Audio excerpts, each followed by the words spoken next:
This is Joel, the Mortgage Guide. Today I'm going to break down Velocity Banking and the all-in-one loan, what it is, how it works, and whether it actually makes sense.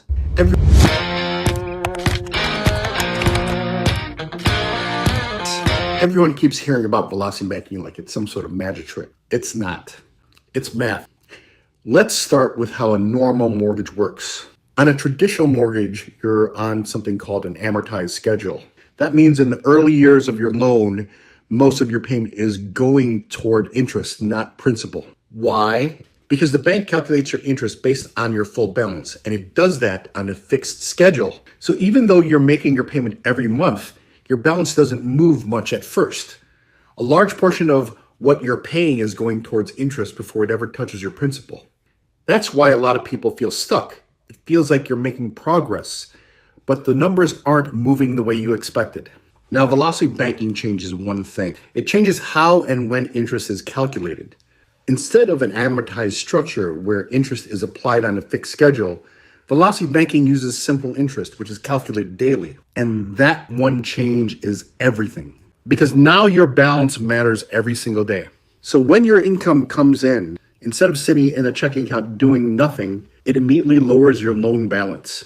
And if your balance is lower, even temporarily, you're being charged less interest during that time. That's the core idea. You're changing how long that balance stays high and how much interest gets calculated against it. Now, in order to actually do this in real life, you need the right structure. That's where the all-in-one loan comes in. Instead of your paycheck going into a separate checking account, your income is applied directly to your loan balance. Then, when you need to spend the money, whether it's bills, groceries, or anything else, you're essentially borrowing that money back from your available equity. So your money is constantly moving in and out, but it's always working to reduce your balance first. And technically, this works because it's structured as a first lien home equity line of credit. All that means is that it replaces your traditional mortgage and becomes the primary loan tied to your home. Now, let me be very clear. This is not magic. If you don't have a strong, consistent cash flow, this strategy doesn't work. If you carry high balances and don't pay them down, you can actually end up paying more interest. And this type of loan is typically variable rate, which means if rates go up, your cost goes up. So this is not a set it and forget it strategy. This requires discipline. It requires awareness of your cash flow.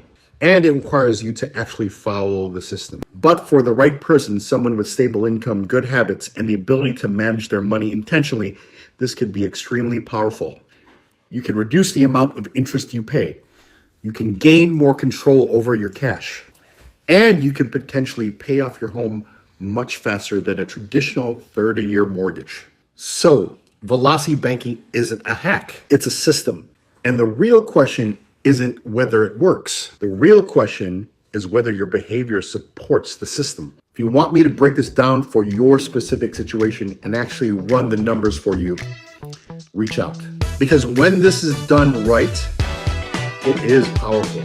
This is Joel, the Mortgage Guide, helping you stay in control, not just along for the ride. If you want more content like this, hit like, subscribe, and hit the bell for more.